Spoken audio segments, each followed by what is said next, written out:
Science वालों को तो पता है वेक्टर, कॉमर्स वाले 9th क्लास में सबने फिजिक्स में पढ़ा था वेक्टर क्वांटिटी और स्केलर क्वांटिटी। स्केलर क्वांटिटी वो जिसमें डायरेक्शन नहीं होती है ना, वेक्टर क्वांटिटी वो जिसमें मैग्नीट्यूड और डायरेक्शन दोनों चीजें होती हैं, है ना। आप ट्रेडमिल पे भाग रहे हो, वहां लिखा हुआ आ रहा है आपने कितना डिस्टेंस कवर कर लिया, लेकिन डिस्प्लेसमेंट नहीं है, तो वो वेक्टर क्वांटिटी नहीं है, स्केलर क्वांटिटी है। वेक्टर क्वांटिटी क्या होगी कि मुझे यहां से हरिनगर डिपो जाना है या हरिनगर घंटाघर जाना है, तो दोनों की डायरेक्शन अलग अलग है, दोनों का डिस्टेंस अलग अलग है, ठीक है। तो एक डायरेक्टेड लाइन को हम वेक्टर कहेंगे। अगर हमें कोई वेक्टर फाइंड आउट करना हो तो हमेशा एंड पॉइंट, स्टार्टिंग पॉइंट, अगर ए के कोऑर्डिनेट्स x1 y1 z1 और b के कोऑर्डिनेट्स x2 y2 z2 हो, तो ए बी वेक्टर कैसे निकलेगा, x2 माइनस x1। वेक्टर के लिए हम आई कैप, जे कैप और के कैप डिनोट करेंगे। किसको डिनोट करेगा ये, एक्स एक्सिस को डिनोट करेगा आई कैप, वाई एक्सिस को डिनोट कर रहा है जे, जेड एक्सिस को डिनोट कर रहा है के। तो x2 माइनस x1 के साथ क्या लगा दिया, आई कैप, इसका मतलब ये x को रिप्रेजेंट कर रहा है, ठीक है। अगर हम बी ए वेक्टर निकालते तो क्या होता, हमें ए में से बी को माइनस करना पड़ता, क्योंकि अब एंड पॉइंट, तो क्या हुआ, B A vector A B vector का नेगेटिव हो जाएगा। अगर आप डायरेक्शन को रिवर्स कर दोगे तो वो वेक्टर इटसेल्फ का नेगेटिव हो जाएगा। अब ये जो पॉइंट है ये वेक्टर में कैसे लिखा जाएगा, इसको बोला जाएगा पोजीशन वेक्टर।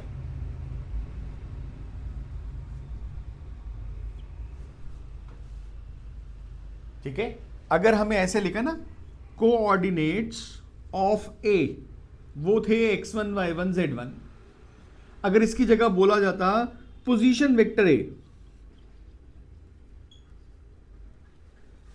इसका मतलब होता ओ ए, और ये बन जाता x1 आई कैप, y1 जे कैप, z1 के कैप। पोजीशन वेक्टर का मतलब क्या होगा, उस पॉइंट के कोऑर्डिनेट याद रखेंगे।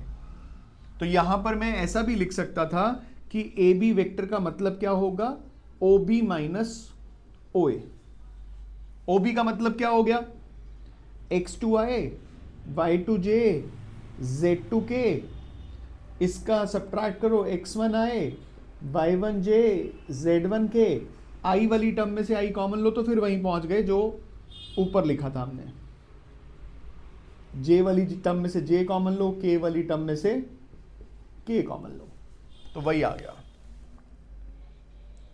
अगर हमें कोऑर्डिनेट दिए हैं तो हम ये कर लेंगे। अगर हमें लिखा है पोजीशन वेक्टर, तो पोजीशन वेक्टर का मतलब क्या होगा कि वो ए बी या वेक्टर को रिप्रेजेंट नहीं कर रहा, पोजीशन वेक्टर पॉइंट को रिप्रेजेंट करेगा,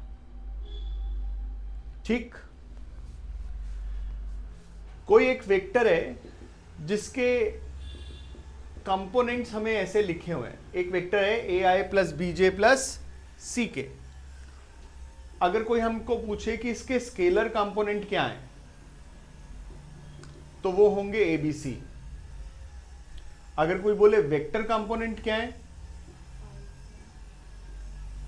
तो भाई ए के साथ आई कैप, बी के साथ क्या है जे कैप, सी के साथ क्या है के cap. Scalar component, vector component. अगर कोई हमसे किसी वेक्टर का मैग्नीट्यूड मांग ले, मैग्नीट्यूड का क्या मतलब होगा, उस वेक्टर की लेंथ। अगर मैं आपसे ए और बी का लेंथ मांगू, तो ए और बी की लेंथ आपने 11th क्लास में 10th क्लास में जो पढ़ा था, आप कैसे निकालोगे डिस्टेंस फॉर्मूला, आप करोगे ना, under root x2 minus x1 का whole square plus y2 minus y1 का whole square plus z2 minus z1 का होल स्क्वायर। तो बेसिकली जो स्केलर कंपोनेंट्स हैं किसी वेक्टर के, उनके स्क्वायर्स का सम, उसका रूट। तो मैग्नीट्यूड ऑफ आर अगर मुझे निकालना हो तो आंसर क्या हो जाएगा, under root A square plus B square plus C square. वही है, थोड़ा लॉजिक यूज करो। ये हमारा वेक्टर था, मैग्नीट्यूड का मतलब क्या कह रहा हूं मैं, उस वेक्टर की लेंथ। अगर मुझे लेंथ का मतलब है ये डिस्टेंस ए और बी के बीच में, तो डिस्टेंस फॉर्मूला क्या था, under root x2 minus x1 का whole square plus y2 minus y1 का whole square plus z2 minus z1 का होल स्क्वायर। इस ब्रैकेट की जगह हमने यहां क्या लिख दिया है, ABC, तो under root A square plus B square plus C square. हमें ध्यान रखना है कि वेक्टर और पोजीशन वेक्टर, बात समझ में आ गई। यूनिट वेक्टर क्या होता है, एक ऐसा वेक्टर जिसका मैग्नीट्यूड 1 होगा, whose magnitude is 1। तो ये जो आई कैप है ये क्या है, ये है unit vector along x axis.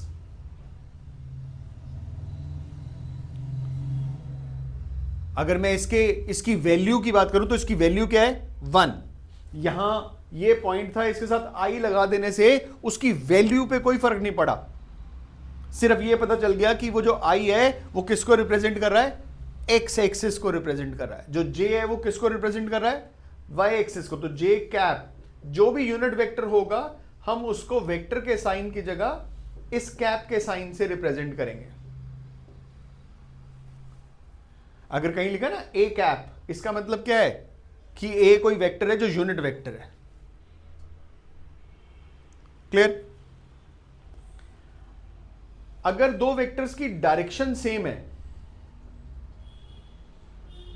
अगर दो वेक्टर्स की डायरेक्शन सेम है, तो मैं ये कह सकता हूं कि वो दोनों वेक्टर्स आपस में पैरेलल हैं। या मैं ये भी कह सकता हूं कि वो आपस में कोलिनियर हैं। कोलिनियर भी सेम डायरेक्शन को रिप्रेजेंट करेंगे। तो पैरेलल और कोलिनियर की कंडीशन सेम है कि एक वेक्टर दूसरे वेक्टर का 2 time 3 time half time 5 time हो जाए अगर, तो वो वेक्टर्स आपस में क्या हो जाएंगे, पैरेलल हो जाएंगे, या हम कहेंगे कि वो कोलिनियर हो जाएंगे। ठीक है भाई। कोलिनियर के लिए एक छोटी सी बात समझे। अगर मैं कहूं ए बी जो है वो 2 टाइम्स BC है, इसका मतलब मैं बोलूंगा ए बी और BC पैरेलल है, पैरेलल है। लेकिन इन दोनों में तो B कॉमन है, पैरेलल में तो कुछ कॉमन होता नहीं, इसका मतलब ये क्या होंगे, कोलिनियर होंगे। तो कोलिनियर और पैरेलल की कंडीशन सेम चलेगी। इस और इस बात को यूज करके अगर मैं कहूं find a unit vector in the direction of vector A,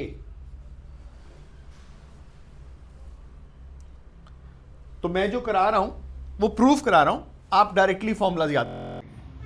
मुझे वेक्टर ढूंढना है जो कि वेक्टर है, इसका मतलब उसका मैग्नीट्यूड कितना है, 1 है, एंड वो जो B है वो पैरेलल टू A वेक्टर है।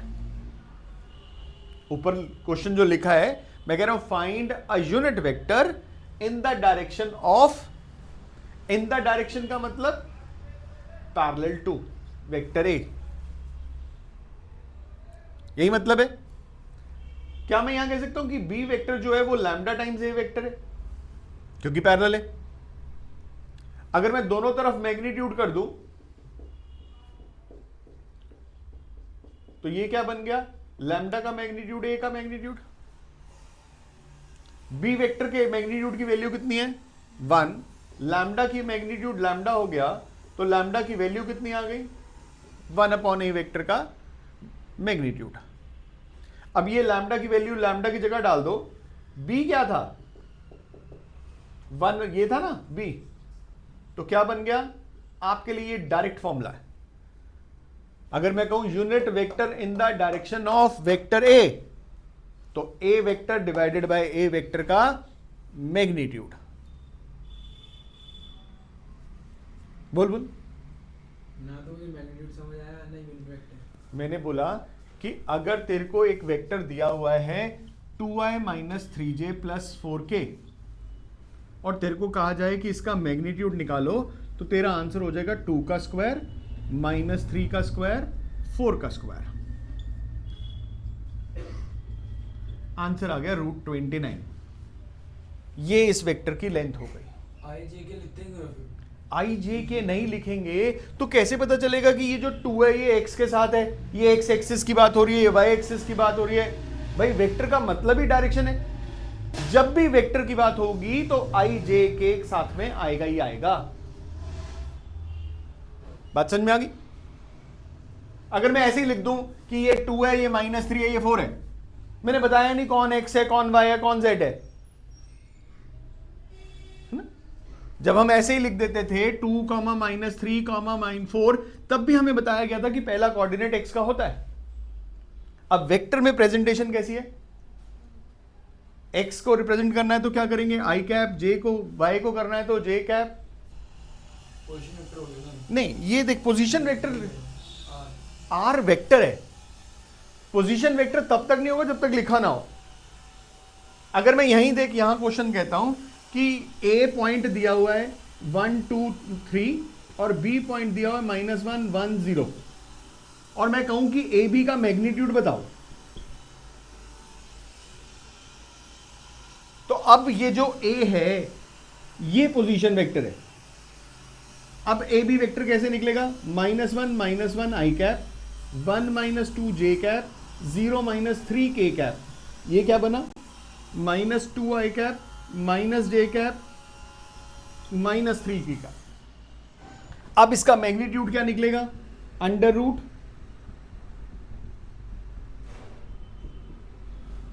और 10th और 11th क्लास का कॉन्सेप्ट लगा लो भाई। ये दो पॉइंट्स के बीच में डिस्टेंस लगाना होता, क्या करते? -1 का होल स्क्वायर, तो वो क्या बनता? -2 का स्क्वायर। बात समझ में आ गई? यूनिट वेक्टर क्या होता है कि जिसका ये मैग्नीट्यूड का आंसर 1 आ जाएगा उसको हम बोलेंगे यूनिट वेक्टर। जिस वेक्टर की लेंथ 1 होगी वो vector is called unit vector. फिर आपको बोला कि दो वेक्टर पैरेलल हो तो क्या रिलेशन है कि एक वेक्टर दूसरे वेक्टर का लैम्डा टाइम्स होता है। वो लैम्डा 2 हो सकता है, 3 हो सकता है, 5 हो सकता है। अब यहां पर मैंने आपको एक क्वेश्चन दिया कि एक यूनिट वेक्टर फाइंड आउट करो in the direction of vector A. तो इसका मतलब मुझे एक नया वेक्टर फाइंड आउट करना है जिसका मैग्नीट्यूड कितना है? 1। जो बी जो है वो किसके पैरेलल है? ए के। ये दोनों बातें यहां लिखिए। अगर बी ए के पैरेलल है तो B will be equal to lambda times A. मैंने दोनों तरफ मैग्नीट्यूड कर दिया, तो बी का मैग्नीट्यूड लैम्डा टाइम्स ए का मैग्नीट्यूड इज लैम्डा का मैग्नीट्यूड ए का मैग्नीट्यूड। बी का मैग्नीट्यूड हमें पता है कितना? 1। तो यहां से लैम्डा का आंसर आ गया। ये लैम्डा का आंसर हमने यहां पुट किया तो बी वेक्टर का आंसर आ गया, ए वेक्टर डिवाइडेड बाय। अगर मैं यूनिट वेक्टर की जगह कहता find a vector of magnitude 5 in the direction of vector A, तो क्या दिया मैंने कि ये बी का मैग्नीट्यूड कितना है? 5। तो आंसर कितना आएगा बी वेक्टर का? A vector divided by A vector का मैग्नीट्यूड इनटू 5। भाई इस जगह 5 रखूंगा तो ये लैम्डा का आंसर 5/a मैग्नीट्यूड आएगा।